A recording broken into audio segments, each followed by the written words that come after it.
ಕ್ಯಾಪ್ಸಿಕಮ್ನ ಬಳಸಿ ಉತ್ತರ ಕರ್ನಾಟಕ ಶೈಲಿಯ ಒಂದು ಎಣ್ಣೆಗಾಯಿ ಮಾಡೋದು ಹೇಗೆ ಅಂತ ಇವತ್ತಿನ ನಮ್ಮ ವಿಡಿಯೋದಲ್ಲಿ ನೋಡೋಣ. ಅದಕ್ಕೆ ಮುಂಚೆ ನೀವಿನ್ನು ನಮ್ಮ ಚಾನಲ್ನ ಸಬ್ಸ್ಕ್ರೈಬ್ ಆಗಿಲ್ಲ ಅಂದರೆ ಖಂಡಿತ ಸಬ್ಸ್ಕ್ರೈಬ್ ಮಾಡ್ಕೊಳ್ಳಿ. ಹಾಗೆ ಪಕ್ಕದಲ್ಲಿರುವಂಥ ಬೆಲ್ ಐಕಾನ್ನ ಕ್ಲಿಕ್ ಮಾಡಿ. ಹಾಯ್ ಫ್ರೆಂಡ್ಸ್, ನಮಸ್ಕಾರ. ಮತ್ತೊಮ್ಮೆ ತಮಗೆಲ್ಲ ಪೂಯಾಸ್ ಕಿಚನ್ಗೆ ಸ್ವಾಗತ. ಈಗ ಎಣ್ಣೆಗಾಯಿ ಮಾಡೋದಕ್ಕೆ ನಾನಿಲ್ಲಿ 2 ದಪ್ಪ ಕ್ಯಾಪ್ಸಿಕಮ್ನ ಈ ರೀತಿ ಉದ್ದುದ್ದವಾಗಿ ಕಟ್ ಮಾಡಿ ಇಟ್ಕೊಂಡಿದ್ದೀನಿ. ಈಗ ಎಣ್ಣೆಗಾಯಿ ಮಾಡೋದಕ್ಕೆ ಮೊದಲಿಗೆ ಮಸಾಲೆನ ಸಿದ್ಧ ಮಾಡ್ಕೊಳ್ಳೋಣ ಬನ್ನಿ. ಇಲ್ಲಿ ನಾನು 3 ಟೇಬಲ್ ಸ್ಪೂನ್ ಆಗುವಷ್ಟು ಕಡಲೆಕಾಯಿ ಬೀಜ ತೊಗೊಂಡಿದ್ದೀನಿ. ಈ ಕಡಲೆಕಾಯಿ ಬೀಜನ ಒಳ್ಳೆ ಘಮ ಬರೋ ರೀತಿ ಹುರ್ಕೋಬೇಕು.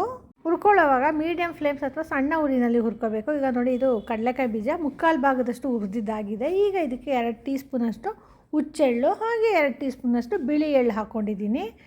ಈಗ ಇದು ಕೂಡ ಎಲ್ಲ ಒಳ್ಳೆ ಘಮ ಬರೋ ರೀತಿ ಹುರ್ಕೋಬೇಕು. ಹಾಗೆ ಕಡಲೆಕಾಯಿ ಬೀಜ ಮುಕ್ಕಾಲು ಭಾಗ ಆಗಿದೆ ಅಲ್ವಾ, ಹಾಗಾಗಿ ಎಳ್ಳು ಮತ್ತು ಹುಚ್ಚೆಳ್ಳು ಹುರಿಯೋಷ್ಟೊತ್ತಿಗೆ ಇದು ಕೂಡ ಸಂಪೂರ್ಣವಾಗಿ ಹುರ್ಕೊಂಡಿದ್ದಾಗುತ್ತೆ. ಈಗ ನೋಡಿ, ಒಳ್ಳೆ ಘಮ ಬರೋ ರೀತಿ ಹುರಿದಿದ್ದಾಗಿದೆ. ಈಗ ಇದು ಸ್ವಲ್ಪ ತಣ್ಣಗಾದ ನಂತರ ಮಿಕ್ಸಿ ಜಾರ್ಗೆ ಹಾಕ್ಕೊಳ್ಳೋಣ. ಈ ರೀತಿ ಹದ ಗೊತ್ತಾಗಿಲ್ಲ ಅಂದರೆ ಕಡಲೆಕಾಯಿ ಬೀಜ ಹಾಗೆ ಎಳ್ಳುಗಳನ್ನ ಸಪ್ರೇಟಾಗಿ ಕೂಡ ಹುರ್ಕೋಬೋದು. ಈಗ ನೋಡಿ, ಎಲ್ಲ ಪದಾರ್ಥಗಳು ತಣ್ಣಗಾಗಿದೆ. ಮಿಕ್ಸಿ ಜಾರ್ಗೆ ಹಾಕ್ಕೊತಾ ಇದ್ದೀನಿ. ಈಗ ಹಾಕ್ಕೊಂಡು ಇದಕ್ಕೆ ಅರ್ಧ ಈರುಳ್ಳಿನ ಈ ರೀತಿ ಸಣ್ಣದಾಗಿ ಕಟ್ ಮಾಡಿ ಹಾಕ್ಕೊಂಡಿದ್ದೀನಿ. ಹಾಗೆ 1 ಟೀ ಸ್ಪೂನಷ್ಟು ಧನಿಯಾ ಪುಡಿ, ಅರ್ಧ ಟೀ ಸ್ಪೂನಷ್ಟು ಜೀರಿಗೆ ಪುಡಿ, 1/4 ಟೀ ಸ್ಪೂನಷ್ಟು ಅರಿಶಿನ ಹಾಕ್ಕೊಂಡಿದ್ದೀನಿ. ಮತ್ತು 4ರಿಂದ 5 ಹಸಿಮೆಣಸಿನ್ಕಾಯಿ ಅಥವಾ ನಿಮ್ಮ ಖಾರಕ್ಕೆ ಅನುಗುಣವಾಗಿ ಹಸಿಮೆಣಸಿನ್ಕಾಯಿ ಹಾಕ್ಕೋಬೋದು. 1 ಕಡ್ಡಿಯಷ್ಟು ಕರಿಬೇವು ಹಾಗೆ ಸ್ವಲ್ಪ ಕೊತ್ತಂಬರಿ ಸೊಪ್ಪನ್ನ ಕೂಡ ಹಾಕ್ಕೊಂಡಿದ್ದೀನಿ. ಈಗ 1 ಗೋಲಿ ಗಾತ್ರದಷ್ಟು ಹುಣಸೆಹಣ್ಣ ಕೂಡ ಹಾಕ್ಕೊಂಡಿದ್ದೀನಿ. ಹುಣಸೆಹಣ್ಣ ಈ ರೀತಿ ರುಬ್ಬಕ್ಕೆ ಕೂಡ ಹಾಕ್ಕೋಬೋದು ಅಥವಾ ಪಲ್ಯ ಆದಾಗ ಹುಳಿ ಕೂಡ ರಸ ಕೂಡ ಬಿಟ್ಕೋಬೋದು.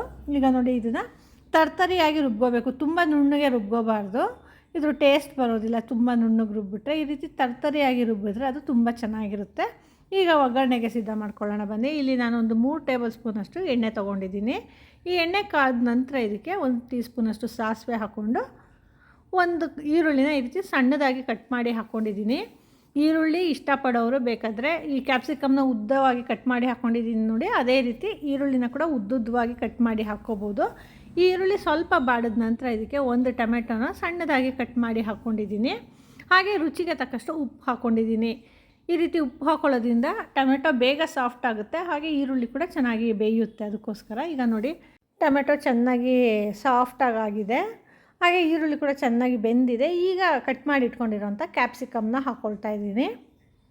ಹೀಗೆ ಕ್ಯಾಪ್ಸಿಕಮ್ ಹಾಕ್ಕೊಂಡು ಅದನ್ನ ಕೂಡ ಚೆನ್ನಾಗಿ ಫ್ರೈ ಮಾಡ್ಕೋಬೇಕು. ಈ ಕ್ಯಾಪ್ಸಿಕಮ್ ಅಷ್ಟೇ ಎಣ್ಣೆಯಲ್ಲಿ ಚೆನ್ನಾಗಿ ಸಾಫ್ಟ್ ಆಗಬೇಕು. ಈ ಕ್ಯಾಪ್ಸಿಕಮ್ ಸ್ವಲ್ಪ ಕ್ರಿಸ್ಪಿ ಆಗಿರುತ್ತಲ್ವ, ಹಾಗಾಗಿ ಸ್ವಲ್ಪ ಸಾಫ್ಟ್ ಆಗಬೇಕು. ಈ ರೀತಿ ಸಾಫ್ಟ್ ಆದ ನಂತರ ಇದಕ್ಕೆ ಈಗಾಗಲೇ ಮಸಾಲೆನ ರುಬ್ಬಿಟ್ಕೊಂಡಿದ್ದೀವಲ್ವ, ಆ ಮಸಾಲೆನ ಹಾಕ್ಕೊಳ್ಳೋಣ.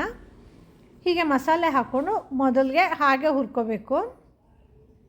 ಈ ಹುರ್ಕೊಂಡಾಗ ಸ್ವಲ್ಪ ಅದು ಎಣ್ಣೆ ಬಿಟ್ಟು ಬರುತ್ತೆ ಆ ಕ್ಯಾಪ್ಸಿಕಮ್ಗೆ, ಹಾಗೆ ಎಲ್ಲ ಈರುಳ್ಳಿ ಟೊಮೆಟೊ ಎಲ್ಲದಕ್ಕೂ ಕೂಡ ಅದು ಚೆನ್ನಾಗಿ ಕೋಟ್ ಆಗುತ್ತೆ. ಹಾಗಾಗಿ ಸ್ವಲ್ಪ ಎಣ್ಣೆ ಬಿಟ್ಟು ಬರೋಕ್ಕೆ ಶುರುವಾಗುತ್ತೆ.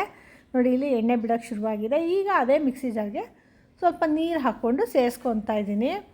ಇಲ್ಲಿ ನಮಗೆ ಈ ಗ್ರೇವಿ ಯಾವ ಕನ್ಸಿಸ್ಟೆನ್ಸಿಲಿ ಬೇಕೋ ಆ ಕನ್ಸಿಸ್ಟೆನ್ಸಿಗೆ ಅಡ್ಜಸ್ಟ್ ಆಗೋಷ್ಟು ನೀರು ಹಾಕ್ಕೋಬೋದು. ಈಗಾಗಲೇ ನಾವು ಟೊಮೆಟೊ ಮತ್ತು ಈರುಳ್ಳಿ ಹಾಕ್ಕೊಂಡಾಗ ಉಪ್ಪು ಹಾಕ್ಕೊಂಡಿರೋದ್ರಿಂದ ಉಪ್ಪು ಬೇಕು ಅಂದರೆ ನೋಡಿಕೊಂಡು ಹಾಕ್ಕೋಬೋದು. ಈಗ ಇದನ್ನು ಚೆನ್ನಾಗಿ ಮಿಕ್ಸ್ ಮಾಡ್ಕೋಬೇಕು ಮೊದಲಿಗೆ. ಹೀಗೆ ಮಿಕ್ಸ್ ಮಾಡಿಕೊಂಡು 1 ಗೋಲಿ ಗಾತ್ರದಷ್ಟು ಬೆಲ್ಲ ಹಾಕ್ಕೊಂಡಿದ್ದೀನಿ. ಸ್ವೀಟ್ ಜಾಸ್ತಿ ಇಷ್ಟಪಡೋರು ಬೇಕಾದ್ರೆ ಜಾಸ್ತಿ ಬೆಲ್ಲ ಹಾಕ್ಕೋಬೋದು, ಆದರೆ ಇಲ್ಲಿ ಒಂಚೂರು ಬೆಲ್ಲ ಹಾಕ್ಕೊಳ್ಳೋದ್ರಿಂದ ಆ ಖಾರ ಹೊಡೆಯುತ್ತೆ, ಹಾಗೆ ಒಂಥರ ಸ್ಪೆಷಲ್ ಟೇಸ್ಟ್ ಕೊಡುತ್ತೆ. ಅದಕ್ಕೋಸ್ಕರ ಈಗ ಎಲ್ಲನೂ ಚೆನ್ನಾಗಿ ಮಿಕ್ಸ್ ಮಾಡಿಕೊಂಡು 1 ಲಿಡ್ ಕ್ಲೋಸ್ ಮಾಡಿ ಇಡೋಣ. 5 ನಿಮಿಷ ಬೆಂದ ನಂತರ ನೋಡಿ, ಇಲ್ಲಿ ಇದು ಚೆನ್ನಾಗಿ ಬೆಂದಿದೆ. ಕ್ಯಾಪ್ಸಿಕಮ್ ಕೂಡ ಅಷ್ಟೇ ಚೆನ್ನಾಗಿ ಬೆಂದಿದೆ, ಹಾಗೆಯೇ ಎಣ್ಣೆ ಕೂಡ ಬಿಟ್ಟು ಬರೋಂಗಾಗಿದೆ. ನೋಡಿ, ರುಚಿಕರವಾದಂಥ ಕ್ಯಾಪ್ಸಿಕಮ್ ಗ್ರೇವಿ ಸಿದ್ಧ ಆಗಿದೆ. ಇದನ್ನು ಬೇಕಂದರೆ ಹೀರೆಕಾಯಿ ಅಥವಾ ಬದನೆಕಾಯಿ ಯಾವುದೇ ತರಕಾರಿ ಕೂಡ ಹಾಕ್ಕೊಂಡು ಮಾಡ್ಕೋಬೋದು, ತುಂಬಾ ಚೆನ್ನಾಗಿರುತ್ತೆ. ಜೋಳದ ರೊಟ್ಟಿ ಚಪಾತಿ ಜೊತೆ ಅಂತೂ ಒಳ್ಳೆ ಕಾಂಬಿನೇಷನ್ನು. ಈ ರೆಸಿಪಿ ನಿಮಗೆ ಇಷ್ಟ ಆಯಿತಾ? ಹಾಗಿದ್ರೆ ಖಂಡಿತ ನೀವು ಟ್ರೈ ಮಾಡಿ ಹೇಗೆ ಬಂತು ಅಂತ ನಮಗೆ ಫೀಡ್ಬ್ಯಾಕ್ ಕೊಡಿ. ಹಾಗೆ ಇಂಥ ಇನ್ನೂ ಹೆಚ್ಚು ವೀಡಿಯೋಸ್ಗಳಿಗಾಗಿ ನಮ್ಮ ಪೂಯಾಸ್ ಕಿಚನ್ನ ಲೈಕ್ ಮಾಡಿ, ಶೇರ್ ಮಾಡಿ, ಹಾಗೆ ಸಬ್ಸ್ಕ್ರೈಬ್ ಮಾಡಿ. ಧನ್ಯವಾದಗಳು.